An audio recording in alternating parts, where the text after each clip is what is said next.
नया सिलेबस आ ही गया आखिर नया सिलेबस। ठीक है, चलिए देखते हैं क्या क्या है ये नया सिलेबस में। एक सेकेंड।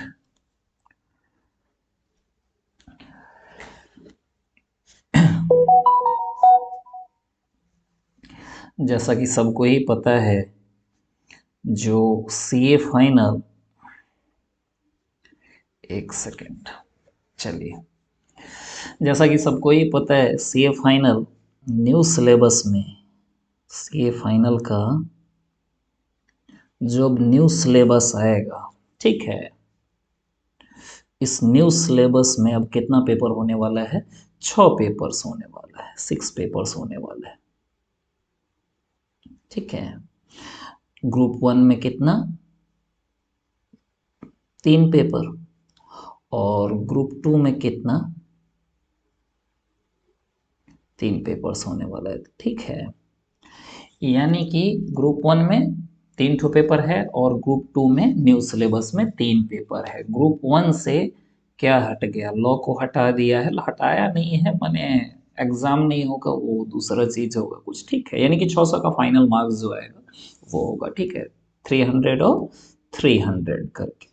तो ये तो सबको ही पता है। मेन बात है जो पेपर का नाम जो है 6 लगभग सेम ही है। जैसे पहला पेपर जो था उधर भी फाइनेंशियल रिपोर्टिंग और इधर भी फाइनेंशियल रिपोर्टिंग, लेकिन मेन देखना कि इसका कंटेंट में क्या चेंज आया है।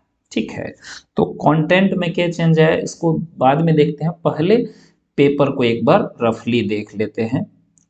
ठीक है, फाइनेंशियल रिपोर्टिंग 100 मार्क्स, तो वहाँ पे भी फाइनेंशियल रिपोर्टिंग नाम था, यहाँ पे भी कंटेंट में टॉपिक में देख लेते हैं क्या क्या चेंज है। उसके बाद पहले एक बार सब्जेक्ट का नाम देख लेते हैं। ठीक है, उसके बाद दूसरा दूसरा वहाँ पे एसएफएम था, स्ट्रेटेजिक फाइनेंशियल मैनेजमेंट। यहाँ पे क्या हो गया? एएफएम हो गया। ठीक है, एएफएम बोले तो एडवांस फाइनेंशियल मैनेजमेंट, तो स्ट्रेटेजिक फाइनेंशियल मैनेजमेंट की जगह पे एडवांस फाइनेंशियल मैनेजमेंट। उसके बाद तीसरा जो पेपर है,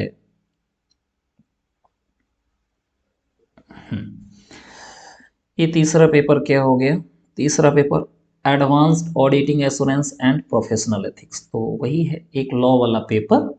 ग्रुप 1 से मैंने उसका मेन एग्जाम नहीं होगा, जो भी टेस्ट टाइप का होगा। उसके बाद पहले एक बार देख लेते हैं 6 पेपर को। इधर क्या है? डायरेक्ट टैक्स लॉ और इंटरनेशनल टैक्सेशन, ये पेपर 4 हो गया। ठीक है, उधर तो 7 हुआ करता था। तो ग्रुप 2 वाला से एस जो है, जो कॉस्टिंग वाला था, वो तो हट गया, इधर मेन एग्जाम होगा नहीं, 600 में वो नहीं है। तो एस हट गया। डायरेक्ट टैक्स वही है। देखते हैं इसमें सिलेबस में क्या क्या चेंज है, पहले एक बार नाम देख लेते हैं। ठीक है, तो डायरेक्ट टैक्स और इंटरनेशनल टैक्सेशन हो गया। उसके बाद इनडायरेक्ट टैक्स, ये उधर पेपर नंबर 8 हुआ करता था, है। ठीक है, तो अभी पेपर नंबर 5 100 मार्क्स। उसके बाद एक जो पेपर है वहाँ पे इलेक्टिव था, तो बहुत सारा इलेक्टिव पेपर था। यहाँ पे जो इलेक्टिव है, इलेक्टिव पेपर, उसमें क्या है, कहाँ गया? ये मल्टी डिसिप्लिनरी वाला जो है केस स्टडी है विथ स्ट्रेटेजिक मैनेजमेंट। माने लगभग ये 5 पेपर जो है, 6 पेपर है, तो इसके अलावा जो 5 पेपर है उसका दिया ये लोग मल्टी डिसिप्लिनरी वाला में। Financial reporting, AFM, advance auditing वाला DT, direct tax, indirect tax, ये 5 तो दिया।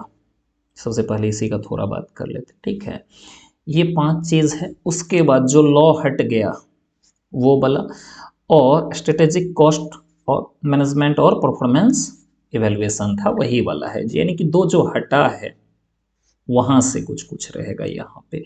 तो ये तो हो गया 6 नंबर पेपर, जो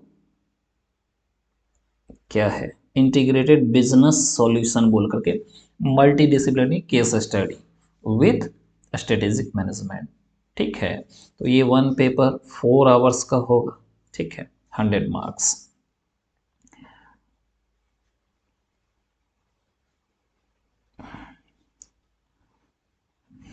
तो अब आते हैं सब्जेक्ट वाइज, ठीक है। यानी कि दो पेपर तो सबको ही पता था, SCMP और इधर से लॉ। फाइनल मैंने 6 पेपर में 8 पेपर में से 2 जो गया ये दोनों गया, और इलेक्टिव वाला मल्टी डिसिप्लिनरी वाला हो गया, ठीक है। सबसे पहले देखते हैं FR का, ठीक है। FR में हमको जितना समझ में आया, बहुत फास्ट में देखने से बहुत कुछ चेंज नहीं है, फिर भी एक बार रफली देख लेते हैं, ठीक है।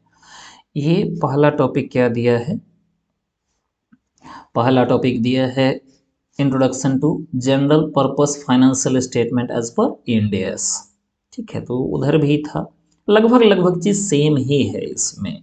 इंड एस 1, 34(7), उसके बाद अकाउंटिंग पॉलिसीज के लिए, उसके बाद ASI 10, एक बार रफली देख लेते हैं 13, उसके बाद इनकम से रिलेटेड 115 जो है रेवेन्यू, ये वाला हो गया। फिर इधर भी लगभग लगभग सेम है ही, जो अलग क्या है वो देखने का कोशिश करते हैं। फाइनेंशियल इंस्ट्रूमेंट लगभग लगभग तो वही है, देख लेते हैं एक बार। इंडेस ग्रुप पे इंडेस 103 है बिजनेस कॉम्बिनेशन वाला, उसके बाद होल्डिंग वाला आ गया CFS वाला, ठीक है। उसके बाद फर्स्ट टाइम एडम्सन, एनालिसिस ऑफ फाइनेंशियल स्टेटमेंट, ये रहा। मेरे को जितना समझ में आ रहा है, ये एथिक्स विथ अकाउंटिंग कॉन्सेप्ट, ये न्यू टॉपिक डाला इधर। यानी कि ये मेरे को लग रहा है जो एग्जिस्टिंग FR है फाइनेंशियल रिपोर्टिंग, उसमें एथिक्स विथ अकाउंटिंग कॉन्सेप्ट नहीं था, और एक क्या लग रहा है, टेक्नोलॉजी एंड अकाउंटिंग, ठीक है। तो ये भी मेरे को लगा जो एग्जिस्टिंग जो अभी FR का सिलेबस है उसमें ये एथिक्स विथ अकाउंटिंग कॉन्सेप्ट और टेक्नोलॉजी एंड अकाउंटिंग वाला, ये 7 और 8, ये दोनों टॉपिक यहाँ पे नया है। हालांकि ज़्यादा फर्क नहीं पड़ेगा क्योंकि थ्योरी का ही टॉपिक दिख रहा है मेरे को ये, और हमको लग रहा है जो, एक सेकेंड, हाँ, शायद ये लोग इसको हटा दिया है, शायद, मैं कंफर्म नहीं हूँ। वो उधर जो थ्योरी का था उसको शायद हटाया है, एक बार देख लेते हैं, इधर तो नहीं है। रफली देख रहे हैं एक बार।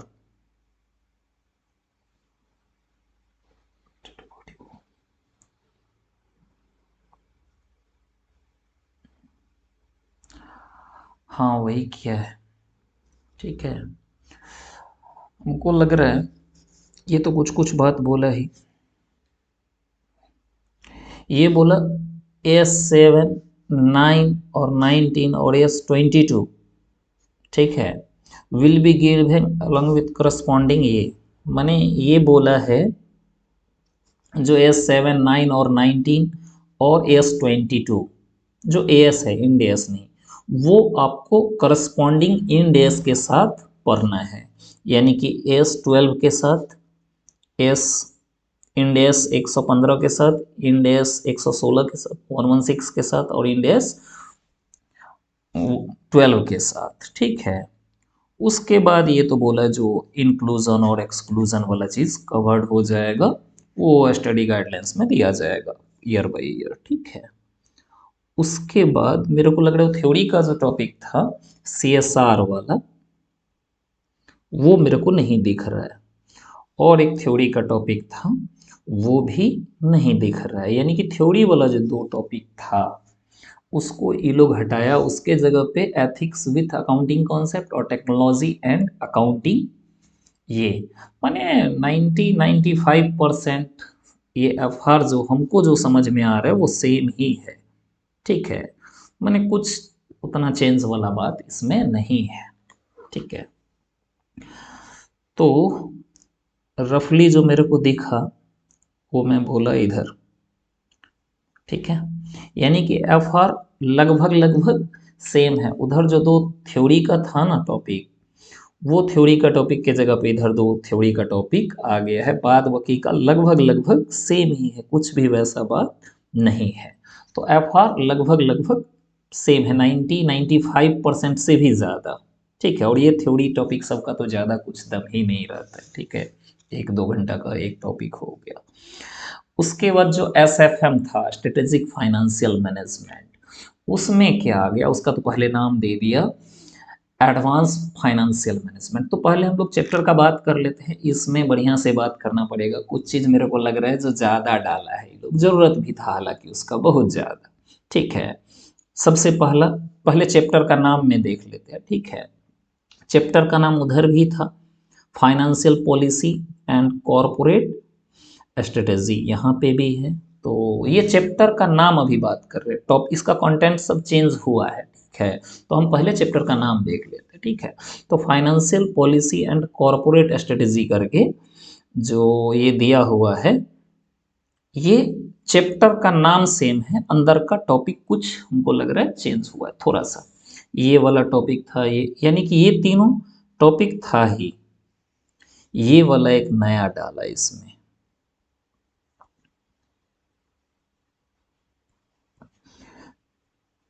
Advance role of CFO in various matter including value creation, ये मेरे को लग रहा है इसमें एक नया डाल दिया। माने कि चैप्टर 1 में एक टॉपिक वो सीएफओ का रोल बोला। ठीक है, जो एडवांस रोल सीएफओ का क्या होगा। ठीक है, तो अभी पता चला अडानी वाला में सीएफओ आके क्या क्या स्टेटमेंट दिया, पता नहीं कितना इम्पैक्ट हुआ। लेकिन वही एडवांस रोल क्या है, सीएफओ का, चीफ फाइनेंशियल ऑफिसर जो होता है, ठीक है, उसका वैल्यू क्रिएशन में कितना बड़ा रोल है। अभी तो बहुत हॉट मुद्दा हो गया ये, अडानी ग्रुप वाला का सीईओ आया था ना।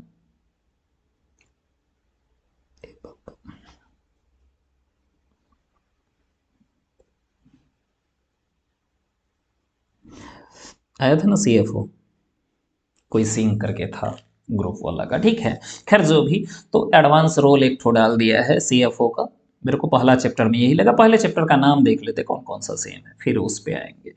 दूसरा चैप्टर क्या है, दूसरा चैप्टर है रिस्क मैनेजमेंट। उधर भी रिस्क मैनेजमेंट था, देख लेते हैं। अभी कंटेंट पे नहीं आ रहे, अभी पहले चैप्टर का बात कर लेते। तो रिस्क मैनेजमेंट सेम है। उसके बाद ये इस पे आते, ये वाला पे थोड़ा बाद में आते, सिक्योरिटी एनालिसिस सेम। ठीक है, सिक्योरिटी एनालिसिस चैप्टर उधर भी था, यहाँ पे भी डाल दिया। सिक्योरिटी वैल्यूएशन उधर भी था, यहाँ पे भी डाल दिया। कंटेंट पे बाद में आते हैं। पोर्टफोलियो मैनेजमेंट चैप्टर वहाँ पे भी था, यहाँ पे भी है। वाह, अच्छा ये सिक्योरिटाइजेशन वहाँ पे भी था। ठीक है, यहाँ पे भी है सिक्योरिटाइजेशन। तो चैप्टर अभी तक एक ही जो मैं सर्कल के हूँ अभी तक, ये कैपिटल बजटिंग वाला।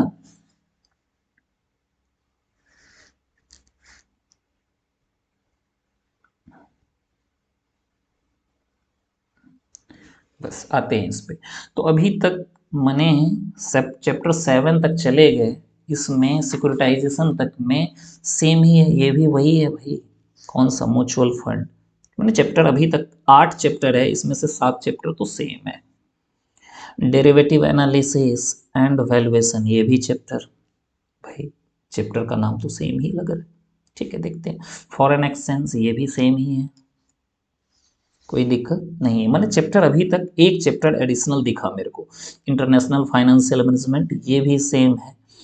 उसके बाद इंटरेस्ट रेट रिस्क मैनेजमेंट, ये भी सेम ही है। बिजनेस वैल्यूएशन, ये बिजनेस वैल्यूएशन बोल करके नहीं था, कॉरपोरेट वैल्यूएशन बोल करके था। ठीक है, देखते हैं पहले चैप्टर का नाम, वहां पे क्या था, कॉरपोरेट वैल्यूएशन।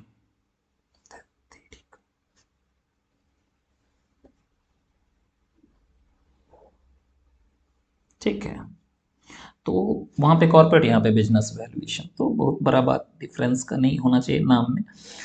उसके बाद देखते कंटेंट पे तो अभी है ही नहीं। फिर मर्जर एंड एक्विजिशन, तो ये भी था, वहाँ पे कोई दिक्कत नहीं है। स्टार्टअप फाइनेंस, ये भी है। तो वहाँ पे जितना था और यहाँ पे जितना था, ठीक है, 14 चैप्टर था उधर, इधर 15 हो गया। तो इसमें अगर हम बात करें तो चैप्टर टोटल में अगर खाली चैप्टर को देखें तो एक चैप्टर बढ़ गया क्या, 15। हाँ, 14 था तो 15 हो गया, एक चैप्टर बढ़ा। ठीक है, उसके बाद कंटेंट में भी एक बार रफली देख लेते हैं। ठीक है, international financial management, foreign exchange, derivatives, mutual fund, securitisation, portfolio management.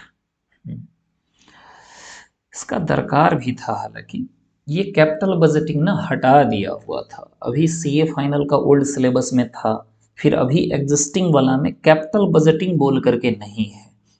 मैंने एडवांस कैपिटल बजटिंग डिसीजन जो है ये नया डाला। अगर मैं कुल मिला के बात करूं, मैंने चैप्टर में एक एडिशनल चैप्टर क्या दिखा, एडवांस कैपिटल बजटिंग डिसीजन। हालांकि कैपिटल बजटिंग था, ये जो देख रहे हैं इंटरनेशनल फाइनेंशियल, ये जो देख रहे हैं ये लगभग लगभग आप समझ लीजिए जो कैपिटल बजटिंग ही था। लेकिन ये कैपिटल बजटिंग वही फॉरेन एक्सचेंज वगैरह को लेकर के था, अगर दूसरा देश को लेकर के था कैपिटल बजटिंग वाला, वो वाला था। तो इसमें से नॉर्मल कैपिटल बजटिंग जो था वो हटा दिया था, जो ओल्ड सिलेबस में कभी हुआ करता था। ठीक है, उसको हटा दिया था, ये न्यू सिलेबस अभी जो चल रहा है उसमें जो आया था।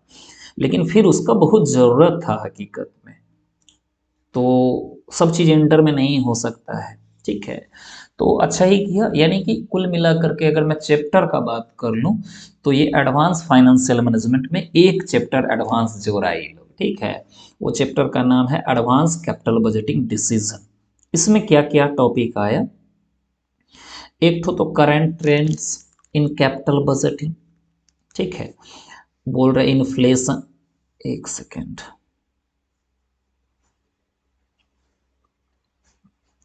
बोला इन्फ्लेशन का क्या इम्पैक्ट होगा। उसके बाद टेक्नोलॉजी का, चेंज इन टेक्नोलॉजी का कैपिटल बजटिंग, माने कैपिटल बजटिंग डिसीजन पे इन्फ्लेशन का क्या इम्पैक्ट होगा, टेक्नोलॉजी चेंज होने का क्या होगा, गवर्नमेंट का पॉलिसी चेंज होने का क्या होगा। यानी कि करंट ट्रेंड इन कैपिटल, माने कैपिटल बजटिंग में इन्फ्लेशन का, टेक्नोलॉजी का, गवर्नमेंट का पॉलिसी का क्या, ठीक है, इम्पैक्ट होगा। उसके बाद बोला रिस्क इन इन्वेस्टमेंट डिसीजन, एक ये बात किया रिस्क इन इन्वेस्टमेंट डिसीजन के बारे में, इंटरनल और external factor affecting capital budgeting decision. उसके बाद बोला methods of incorporating risk in capital budgeting.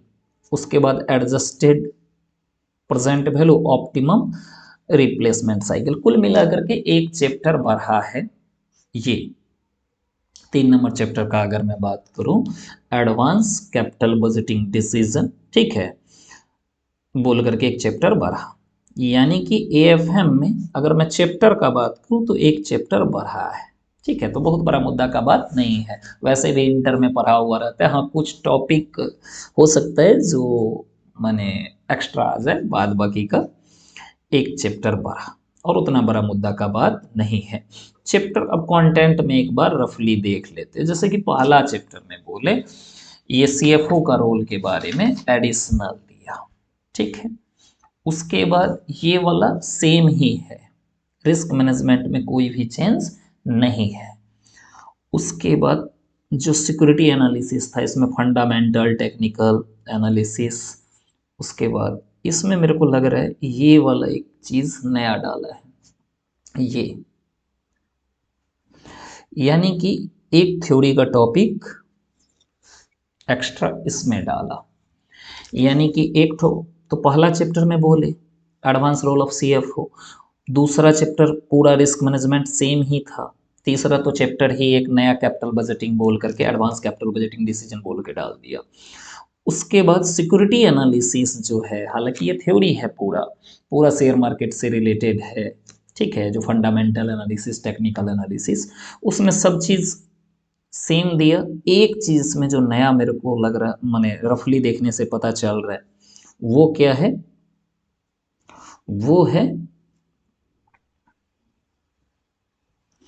Equity research and tools available. ठीक है, तो कुछ ज़्यादा नहीं बोलना चाहिए, ठीक है। एक तो टॉपिक बढ़ा दिया है थ्योरी का, तो बहुत बड़ा मुद्दा नहीं है, लगभग लगभग सेम ही है। कोई अगर ASFM पढ़े और AFM पढ़े, बहुत ज़्यादा डिफरेंस नहीं है, ठीक है। उसके बाद सिक्योरिटी वैल्यूएशन, सिक्योरिटी वैल्यूएशन में इधर 8 था पुराना वाला में, इसमें देखते हैं theory valuation, risk optimum required dimension, यहाँ तक सेम ही है।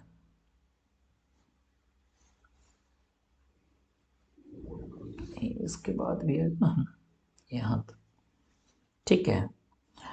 यानी कि इसमें थोड़ा सा टॉपिक इसमें भी बढ़ा दिया। वैल्यूअर का क्या रोल हो, मतलब थ्योरी टॉपिक बढ़ाया, ठीक है। क्या क्या बोले, रोल और रिस्पॉन्सिबिलिटी ऑफ वैल्यूअर, जो वैल्यूअर होता है, जो वैल्यूएशन करता है, ठीक है, उसका क्या रोल और रिस्पॉन्सिबिलिटी है। और बोला प्रिकॉशंस क्या क्या लेना पड़ेगा वैल्यूअर को कोई वैल्यूएशन को एक्सेप्ट करने से।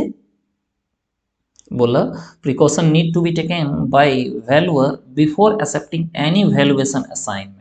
अगर आप वैल्यूअर हैं, अगर आप क्या कर रहे हैं, नया असाइनमेंट ले रहे हैं, ठीक है, तो नया असाइनमेंट लेने से पहले क्या क्या चीज़ का आपको ध्यान रखना है, ठीक है।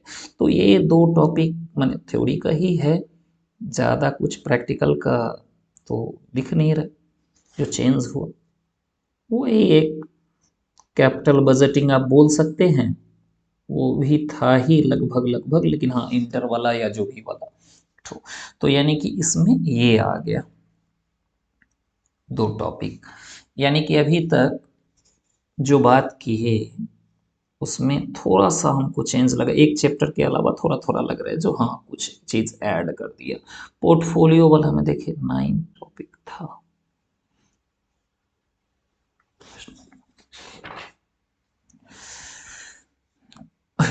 इसमें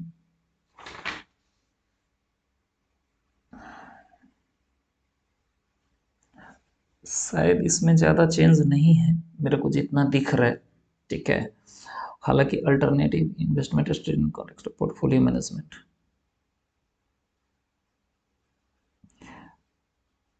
इसमें हमको कुछ ज़्यादा चेंज नहीं लग रहा है। एक आध ठो हो सकता है छोटा मोटा कुछ अगर दे दिया हो, बाद बाकी का कुछ वैसा नहीं लग रहा है, ठीक है।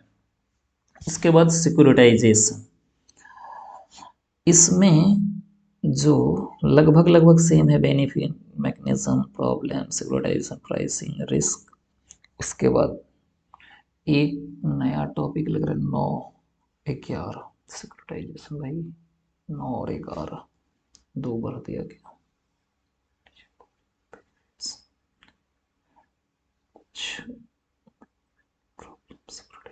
इंस्ट्रूमेंट,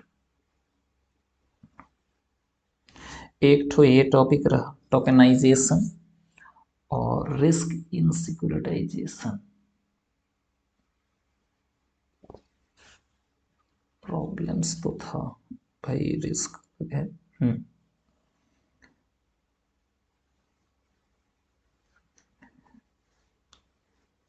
ये रिस्क इन सिक्योरिटाइजेशन और टोकनाइजेशन, ठीक है, ये दो टॉपिक इसमें थोड़ा सा डाला, मैंने लगभग लगभग सेम ही है, ठीक है।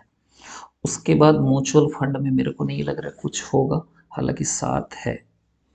और इधर meaning types, evaluation, advantages, disadvantages, meaning, अरे एक सेकेंड, टाइप्स, इसमें जो नया चीज ऐड किया, रोल ऑफ फंड मैनेजर। जो फंड मैनेजर होता है ना, ये तो एक एरिया ही है, ठीक है, अपॉर्चुनिटी भी है इधर। फंड मैनेजर का जो म्यूचुअल फंड में जो फंड मैनेजर होता है उसका क्या रोल है। उसके बाद हेज फंड, उसके बाद रोल ऑफ FII, जो फाइनेंशियल इंस्टीट्यूशनल इन्वेस्टर होता है, FII का क्या रोल है। यानी कि कुल मिला के अगर मैं बात करूं तो थ्योरी का टॉपिक यहाँ पे भी बढ़ा है, ठीक है। उसके बाद डेरिवेटिव्स, डेरिवेटिव्स में लगभग लगभग मैं कुल मिला के बात करूं तो ज़्यादा कुछ अंतर नहीं है। एक चैप्टर आप मान लीजिए जो एक्स्ट्रा आया इसमें, इसके अलावा बहुत ज़्यादा कुछ नहीं है। ठीक है, हाँ थोड़ा मोड़ा कंटेंट थ्योरी का या कोई एक टॉपिक डाल देगा, वो भी बहुत ज़्यादा कुछ नहीं है। जैसे यहाँ पे अभी दिख रहा है, एक सेकेंड, ठीक है। तो इसमें जितना समझ में आ रहा है मेरे को, ठीक है, जितना अभी एक बार रफली देखने में समझ में आया, तो लगभग लगभग चैप्टर उतना ही है। एक चैप्टर बढ़ा दिया कैपिटल बजटिंग वाला, ठीक है, एडवांस कैपिटल बजटिंग, और थोड़ा मोड़ा एडिशन थ्योरी का टॉपिक शायद कुछ डाल दिया। ठीक है, तो बहुत ज़्यादा कुछ किया नहीं है, ना ही एफआर में और ना ही इधर। ठीक है, उसके बाद जो तीसरा है ऑडिटिंग, इसमें मेरे को क्या लग रहा है, बहुत सारा स्टैंडर्ड इंटर लेवल वाला इधर छोड़ दिया है। एक बार देख लेते हैं, ठीक है। तो लॉ तो हट ही गया है लगभग लगभग 6 पेपर में, एक तो गया। तो ऑडिट में क्या क्या किया ये लोग, 210 को जैसे यहाँ यहाँ पे लिख दिया हुआ है, अगर आप इसको देखिएगा तो समझ में आ जाएगा। मतलब इसमें देखिए ऐसे 200, ऐसे 200, 210, उसके बाद 230, ये सब इंटर का ही था भी। ठीक है, तो बोला ये सब जो है covered in depth eight intermediate level. 10 application part of above essay may be discussed in form of case study at final level। मैंने इसका एप्लीकेशन, अरे भाई आप जर्नल सीखे या कोई टॉपिक सीखे हैं इंटर लेवल पे या उससे भी कम नीचे लेवल पे, तो उसका एप्लीकेशन आएगा, वो चीज़ बात बोला। यानी कि रफली चैप्टर बोल करके ऐसे नहीं है ये, लेकिन होने को रहेगा, माने नहीं भी है भी, लेकिन चैप्टर में ऐसे 200, 230 और 210, ये 3 ऐसे फाइनल में बोल करके नहीं है, इनडायरेक्टली है। ठीक है, इधर भी वही होगा कुछ, जैसे यहाँ पे बोला, ये रहा,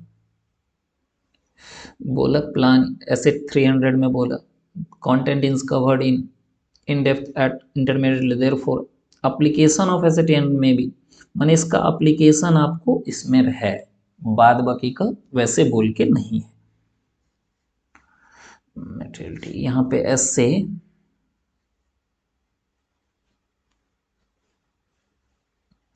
315 के लिए बोला कुछ, 320 के लिए बोला, इंटरमीडिएट में आप क्या कर लिए, कवर हो गया है। इसका फाइनल लेवल में case study eight final level में आपको डिस्कशन में लगेगा, तो लगेगा, जो भी आप ऐसे पढ़ लिए वो लगेगा, ऐसा नहीं है जो नहीं लगेगा। वही चीज़ किया है, 1 2 करके 3, मैंने कुछ ऐसे को ये लोग बोला आप इंटर में पढ़ लिए, इधर आपको अलग से नहीं पढ़ना, हाँ केस स्टडी में आने को आ सकता है। ठीक है, उसके बाद इसमें भी कुछ बोल रहे,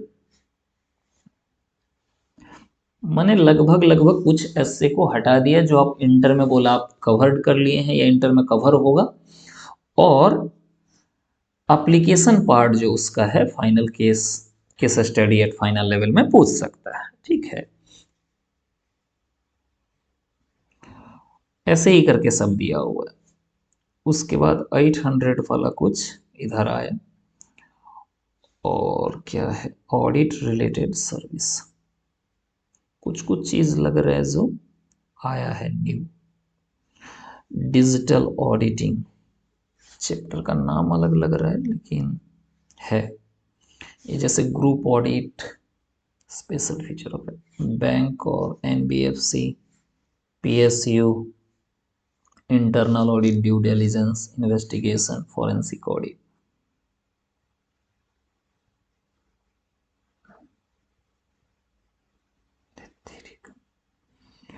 एक सेकेंड,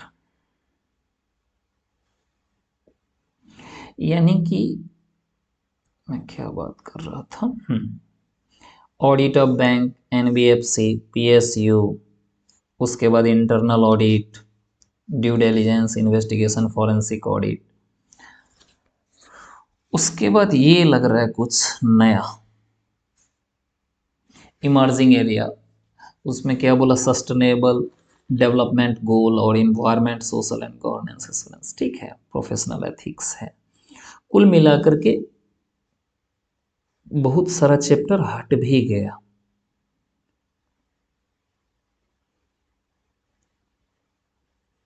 बहुत सारा चैप्टर इसमें हट गया, माने ऐसे पे पूरा जोर है कुल मिलाकर के, अगर जितना समझ में आ रहा है।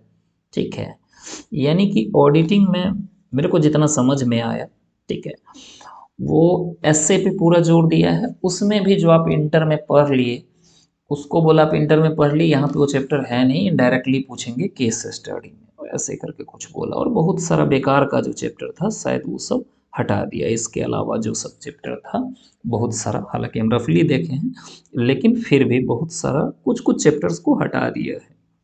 ठीक है, जो काम का नहीं लगा होगा, हालांकि ये सब भी है ही, सी एफ एस सब है ही, audit of C F S. और ये वाला था ऑटोमेटेड करके, तो डिजिटल ऑडिटिंग कर दिया है, हालांकि चीज़ वही है। ठीक है, इसमें एआई सब के बारे में, आर्टिफिशियल इंटेलिजेंस सब के बारे में कुछ कुछ दिया है, हालांकि automated audit in automated environment वाला ही है। ठीक है, थोड़ा मोड़ा नाम चेंज किया, मैंने ऐसे पे थोड़ा ज़्यादा जोर किया है। और पूरा कुछ इंटर लेवल का ऐसे को बोला भैया अब यहाँ पे है नहीं, बाकी हम केस स्टडी में पूछ सकते हैं एप्लीकेशन पार्ट। डायरेक्ट टैक्स, ये सबसे इम्पोर्टेंट है, डायरेक्ट टैक्स लॉज और इंटरनेशनल टैक्सेशन। ठीक है, इसका सिलेबस थोड़ा जब से देखना पड़ेगा। एक सेकेंड, एक second.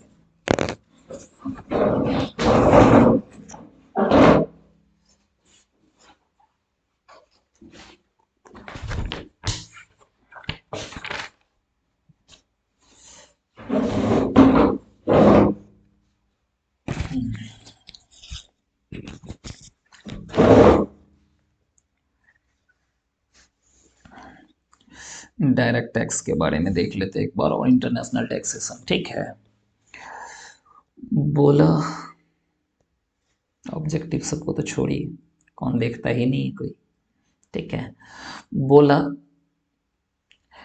Comprehensive computation of income tax liability.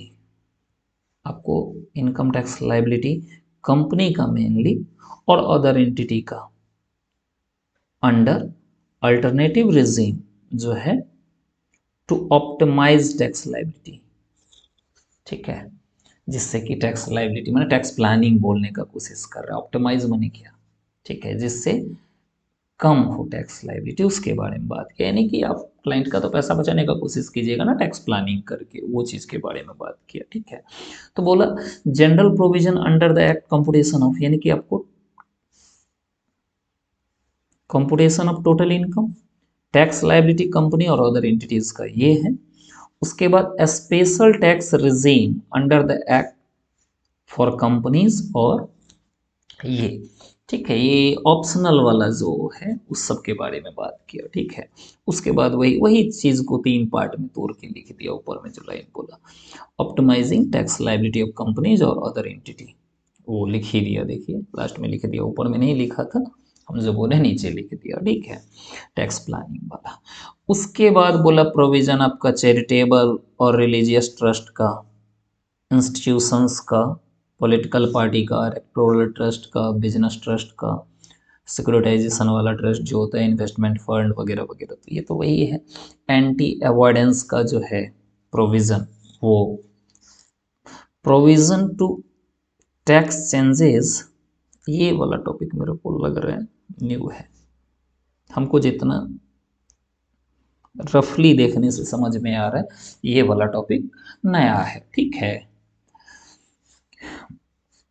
Provision नहीं भी हो सकता है। ठीक है, एक बार रफली देख लिया, आप सिलेबस से मैच कर लीजिएगा, क्योंकि चैप्टर देख करके बोलना ठीक रहता है, यहाँ पे चैप्टर वैसे बोला हुआ नहीं है। Provision to address tax challenges on digitalisation, यानी कि डिजिटल जो हो गया पूरा दुनिया, उसमें टैक्स का क्या क्या चैलेंजेस है। ठीक है, एक बार देख लीजिएगा, लेकिन मेरे को लग रहा है ये चीज़ नहीं था पहले। उसके बाद टैक्स एडमिनिस्ट्रेशन और एपिलेट मैकेनिज्म के बारे में बोला। तो ये चीज़ तो वही TDS TCS वाला है, इनकम टैक्स अथॉरिटीज़ और असेसमेंट प्रोसीड्यूर, ये लगभग लगभग सेम ही है। अपील, रिवीजन, डिस्प्यूट रेजोल्यूशन, ठीक है। उसके बाद ये बोला प्रोविजन टू, ये जो भी है अनएथिकल टैक्स प्रैक्टिसेस वाला, इसमें अनडिस्क्लोज इनकम के बारे में बोल रहा है। उसके बाद अनडिस्क्लोज फॉरेन इनकम और असेट्स के बारे में बोल रहे हैं, और पेनल्टीज और ये वाला बोल रहे हैं, ठीक है। तो ये वाला था, ऐसा नहीं था अनडिस्क्लोज वाला, सब चैप्टर 1 में भी थोड़ा मोड़ा इसके बारे में डिस्कस किया गया है, ठीक है। वो 68 69 सब जो सेक्शन सब है शायद वो सब है, ठीक है। वो है ना इंडियन ब्लैक मनी, वो सब क्या सब है। अनडिस्क्लोज वो जो छुपा करके रखता है ओ के नज़र में जो आता है बाद में, वो अनएथिकल टैक्स प्रैक्टिसेस के बारे में बोला, ठीक है। उसके बाद मिसलेनियस, ये टैक्स ऑडिट एक दिख रहा है। उसके बाद मिसलेनियस में पता नहीं क्या क्या है। उसके बाद इंटरनेशनल टैक्सेशन, भाई इंटरनेशनल टैक्सेशन में क्या क्या है, transfer pricing, no NR taxation, double taxation relief, उसके बाद के एडवांस रूलिंग, ठीक है। तो ये तो था ही। इसमें से क्या बोला, ये मॉडल टैक्स कॉन्वेंशन के बारे में है, फंडामेंटल ऑफ BEPS है। उसके बाद इंटरप्रिटेशन ऑफ टैक्स ट्रीटीज वगैरह है, और ये लेटेस्ट डेवलपमेंट ऑफ ये, यानी कि इंटरनेशनल टैक्सेशन तो वही है। उसके बाद चैप्टर सब, यहाँ पे चैप्टर का नाम बोल करके पूरा नहीं दिया ठीक से, यानी कि ये सीधा एक बार ये सब जो बोला ना इसी में पूरा आ जाएगा। जब ये बोल दिया टोटल इनकम, तो पांचों हेड आ गया, वहां तक टोटल इनकम निकालने तक जितना चैप्टर है, पांचों हेड का सेट ऑफ कैरी फॉरवर्ड, जितना है डिडक्शन, वो सब आ गया, ठीक है। उसके बाद वो सब तो था ही, कौन सा कोई चैप्टर नहीं भी है क्या, कलेक्शन असेसमेंट प्रोसीड्यूर कोई होने को नहीं, लगभग लगभग तो वही है, पता नहीं, लगभग लगभग वही है, ज़्यादा चेंज हमको दिख नहीं रहा। बाकी ये ऐसे लिखा हुआ है, और चैप्टर जब आए तो कुछ अलग आ जाए थोड़ा बहुत तो अलग बात है, लेकिन लगभग लगभग डायरेक्ट टैक्स भी सेम है और इंटरनेशनल टैक्सेशन, ठीक है। उसके बाद इनडायरेक्ट टैक्स, इसमें क्या आया भाई, 80 मार्क्स का GST है, 80 मार्क्स का GST, और ये कस्टम और FTP मिला करके 20 नंबर का, तो ये थोड़ा चेंज किया, ठीक है। और ये वाला जो है कस्टम वाला पार्ट, ये लगभग लगभग सेम है, ये पूरा कस्टम का टॉपिक सेम रखा है, और FT भी लग रहा है ये भी लगभग लगभग सेम है, माने कुछ वैसा चेंज नहीं है।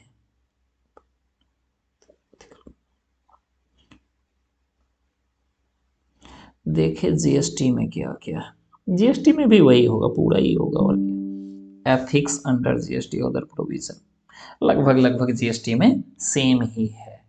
यानी कि 5 नंबर तक पेपर तक में हमको क्या दिखा बहुत ज़्यादा कुछ चेंज नहीं, हालांकि सबको ही पता था, लेकिन ये केस पहले जो होता था इलेक्टिव वाला, माने अभी जो है, तो उसमें बहुत सारा पेपर था, उसमें एक था इंटीग्रेटेड वाला, वही रह गया। तो अच्छा ये है ना, 5 सब्जेक्ट बढ़िया से पढ़िए, 5 सब्जेक्ट को मिला करके बस 4 घंटा मिलेगा, ओपन बुक इसका तो शायद एग्जाम होगा ना, तो 4 घंटा रहेगा, ओपन बुक होगा, लेकिन वो 5 जो था वो सब्जेक्ट लॉ आ गया आपका, जो हटा है वो law, corporate and economic law आ गया, और SCMP आ गया, यानी कि इतना सब्जेक्ट को मिला करके केस स्टडी रहेगा, ओपन बुक रहेगा, 4 घंटा का रहेगा।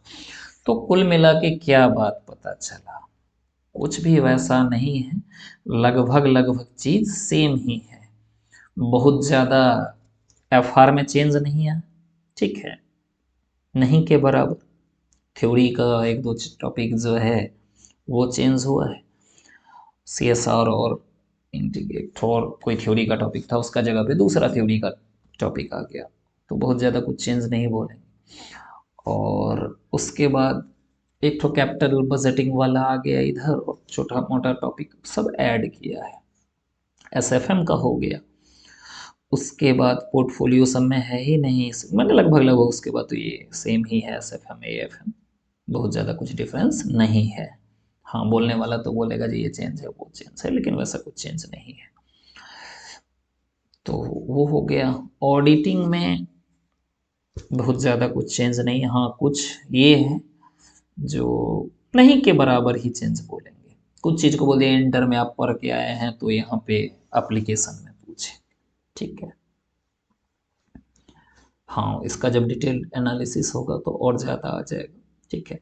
डायरेक्ट टैक्स में भी वैसा कुछ नहीं है, इनडायरेक्ट टैक्स में भी कुछ नहीं है उतना कुछ।